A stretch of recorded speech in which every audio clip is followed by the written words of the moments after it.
Hello and welcome to the channel Love Obstetrics and Gynecology. In this video, we'll learn about something that is obstetric history. In obstetric history taking, we'll discuss about who should know it, what it includes, why is it important to know, how to take the history, and how to master the obstetric history. So who should know the obstetric history? The obstetrician should of course know the obstetric history so as to plan a management of the patient. If you are a general practitioner on the periphery, you should also know the obstetric history so as to know if you can keep the patient at your center or you needed to refer it to a higher center. If you are a staff nurse and uh, posted in a labor room or in the obstetric department and involved in the medication of the pregnant patient, you should know the obstetric history. What does it include? See, in the multigravida patients, we need to know about her prior pregnancy, risk factors that could actually have a effect on the current pregnancy. So we consider all the antenatal, intranatal or postnatal period of her prior pregnancy, and also we need to know about the contraception if any used by her in the past. The next we have is, why is it so important to know this obstetric history? So considering it in the period wise manner, in the antenatal period she could have had many high risk factors. For example, she could have a prior miscarriage. So as per the ACOG, we have is 26% of pregnancies that end in the miscarriage. Now miscarriage could have occurred in a first trimester or in the second trimester. The first trimester is from the last menstrual period to 13 weeks 6 days, and the most common cause of a miscarriage in this period is chromosomal abnormality. The next we have is a second trimester abortion, which is from 14 week onwards till the viability, and the most common cause of of abortion in it is cervical incompetence. Now 14 weeks till viability. What is viability? The viability is the gestational age after which we consider that the baby can survive. This varies from nation to nation. For example, the Americans, as per the ACOG, they consider that there is a peri-viable area from 20 weeks to 25 weeks, 6-7 days, that the baby could either survive in this or that can not. But beyond 25 weeks, 6-7 days, it is a definitely viable. Next we have is RCOG. The Europeans consider the viability beyond 22 weeks, 6 days. And as per the Indian Association of Pediatrics and Neonatal Forms, the viability is considered beyond the 24 weeks gestation. These also, there are many other causes of abortions other than the chromosomal abnormality and the cervical incompetence. For example, advanced maternal age, or there can be some infections, uterine abnormalities which could be structural. For example, a septate or a bicornuate uterus, or acquired such as the cervical incompetence. We could have a hormonal disturbance, which includes polycystic ovarian syndrome, diabetes, thyroid disorder, or autoimmune disorders such as antiphospholipid antibody syndrome. Then also the environmental and lifestyle. There can also be a history of a congenitally malformed baby in her prior pregnancy, and this can reoccur in her current pregnancy. Also, we need to investigate the patient for a gestational diabetes, because that could be a cause of congenital malformation. Medical disorders can reoccur. For example, the gestational diabetes, this can definitely reoccur. Gestational hypertension, preeclampsia, eclampsia, hypothyroidism. These all can reoccur if she had it in a prior pregnancy. In the Rh negative pregnancy, we need to know about whether the NTD was administered in her prior pregnancy or not, or was there any history of baby with hydrops fetalis. The history of prior cesarean section is also very important. What was the indication for that cesarean, and is uh, how much time has passed from that cesarean to her current pregnancy, which should be more than 18 months. Otherwise, we consider it as a short interconceptional period. Also, the history of malpresentations is very important. Malpresentations, if they are reoccurring, there could be a possibility that either there is a uterine uh, abnormality, such as any uh, unicornuate uterus or a septate uterus, or there may have been a contracted pelvis. Next we consider is the intranatal period. Now, intranatal period, whether she delivered at term or preterm, was there any history of obstructed labor or cephalopelvic disproportion, any history of the instrumental delivery? In instrumental delivery, we consider the obstetric forceps application or the ventouse application. And what was the outcome of that pregnancy? Was there a stillbirth or a live birth? The next we have is postpartum period. We actually expect the postpartum period to be uneventful, but there might have been some events such as postpartum hemorrhage, inversion, sepsis, retained placenta, or a stitch site infection. The cause of PPH, just a gentle reminder, we have is 4 T's: tone, tissue, trauma, thrombin. These could have been the causes of a PPH. Now let's begin with the history taking. We need to have a At the end of our history taking, we should be able to give a formula to the patient in a manner of gravida, parity, abortion, and live birth. Firstly, we need to know the marital status of the patient, whether she is unmarried, married, and married since how long, was there any history of a marriage.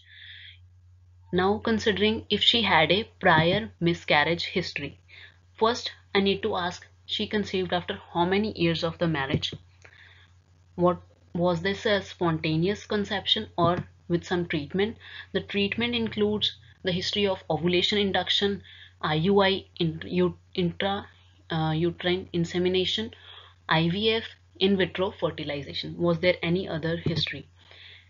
Was it a UPT or a ultrasonography confirmed pregnancy? What was the period of amenorrhea at which she had the miscarriage? Was it a spontaneous miscarriage or an induced one? Was it any followed by the curettage? And how was her postnatal period?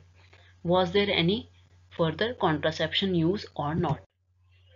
Now here we are considering the example of a prior miscarriage. I have Mrs. A, which is a 28-year-old female. She is currently in her second pregnancy and has a prior abortion.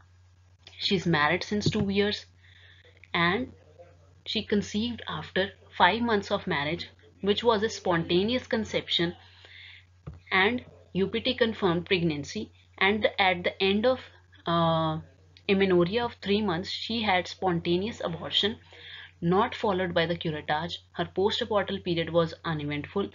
She used non-contraception after that, and Gravida 2 is her present pregnancy, making her obstetric formula as Gravida 2 para 0, A1 live 0. Now let's consider it line by line. Firstly, we know that she conceived after 5 months of marriage, that is within 1 year of her marriage, which actually rules out her infertility or a subfertility history. Next is her spontaneous conception. Again, she did not require any treatment for this pregnancy. It was a UPT confirmed pregnancy. Alright. And at an amenorrhea of 3 months, she had a spontaneous abortion. That means she wanted this pregnancy, but she had a spontaneous abortion at 3 months, which is probably a first trimester abortion. And it was not followed by any intervention such as a curettage. And her post-abortal period was uneventful, which is very good. And her contraceptive history was none, and again she had a pregnancy now, which is a spontaneous conception, which is also good. That means she did not require any treatment for it. Now here I've considered all her risk factors. Now this makes her prior abortion not that high risk for her this pregnancy, but she carries a moderate risk that she might have uh, abortion this time also, and we need to go for this chromosomal abnormalities. We need to have a strong first trimester, second trimester screening for her in this pregnancy, right? Now let's consider the history taking of a prior delivery or a cesarean. In this, we need to know that she conceived after how many years or months of marriage.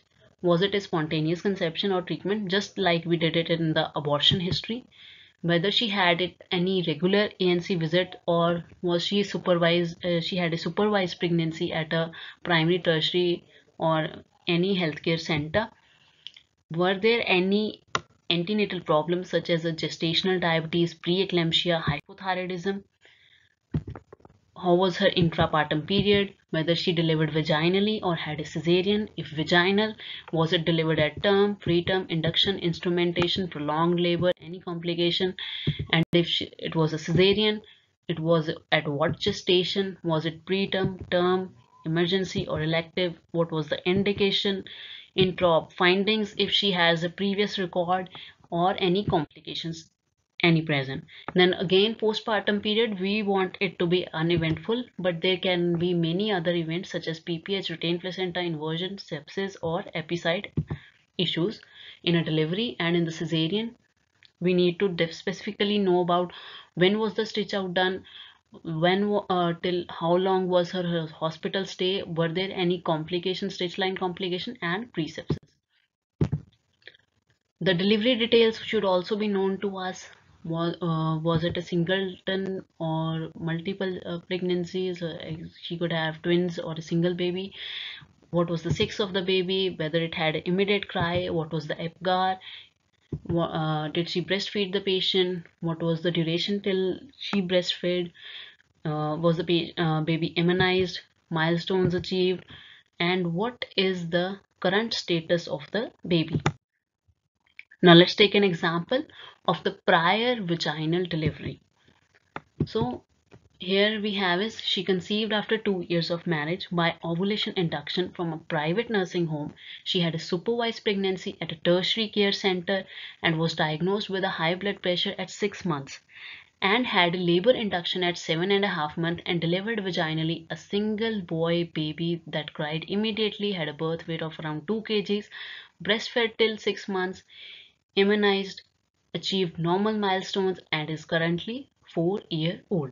Her postpartum period was uneventful and she opted for a postpartum intrauterine contraceptive device for a temporary contraception.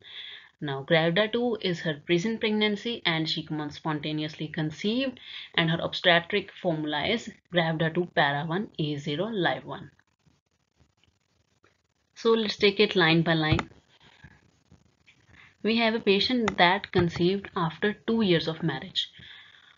2 years of marriage can signify either the patient did not want a pregnancy just right after her marriage, it was voluntarily that she delayed it, or she may have a history of infertility, subfertility, which is cleared by the next line that says ovulation induction, which means she had the infertility issue, which was from a private nursing home, which means that the patient's socioeconomic status was good, that she could afford a private nursing home, and she then further she had is a supervised pregnancy. Supervised pregnancy is very good, and had it was at a tertiary care center. Now this all means that she would have had her iron, folic acid appropriately intake, and would have got all the investigations done, the screenings done, and immunized.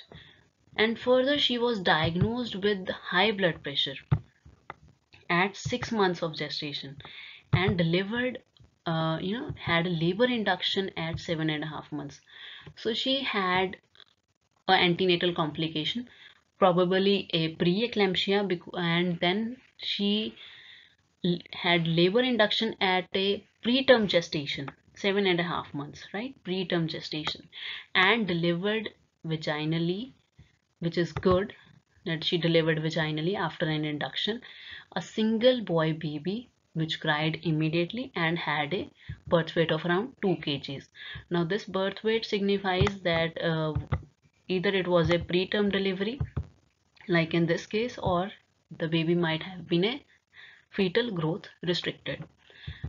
Then she had a good breastfeeding till 6 months, though she could have continued till 1 year, but 6 months is good. 6 months exclusive breastfeeding is definitely required. And then the baby was immunized completely, achieved normal milestones, and is of 4-year age. Her postpartum period was uneventful, which was very good. That is, she had no stitch line complications or pre-sepsis or a PPH. There was nothing like that. And she opted for a postpartum contraception also, so as to have a adequate spacing. And she has now conceived spontaneously at after this 4-year-old baby, and currently her obstetric formula is Gravida 2 Para 1 A0 Live 1. Now let's consider a history of a prior Cesarean section. Now in this prior Cesarean section, we have his spontaneous conception. After 8 months of a marriage, she had regular ANC visits at the civil hospital with uneventful antenatal period and delivered by elective Cesarean section on the completion of 9 months at the civil hospital in view of a breech presentation, and a single girl baby was delivered, and that cried immediately with birth weight of 3.6 kg, breastfed till 1 year, is immunized, achieved normal milestones, and currently 4-year-old. The postpartum period was uneventful. The stitch out was done on the 7th day, and she opted for a postpartum intrauterine contraceptive device for the temporary contraception.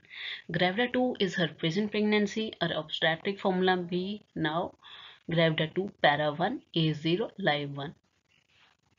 Now let's consider it line by line. Spontaneous conception. So at 8 months of marriage, which is good, right?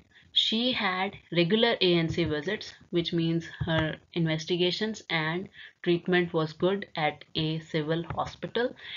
She further had a elective cesarean, so it was not in a labor, it was an elective cesarean at a term gestation, which was of 9 months because of a breech presentation, which is a non-recurrent indication. And the baby was also good, of a 3.6 kg weight. There was a good history of breastfeeding. Immunization is also good, and the spacing is also good because of 4 years gap. And she further had a stitch out on the 7th day, so there was no stitch line complication. The postpartum period was uneventful, and the spacing method was intrauterine contraceptive device, right? So how to master this obstetric history? We considered all the abortion, vaginal delivery, and a cesarean section. The only thing that can make you a master of this obstetric history is getting it practiced daily.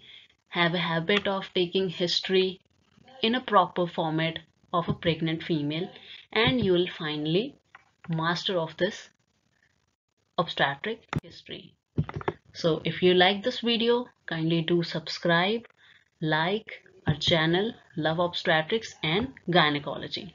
Thank you for listening.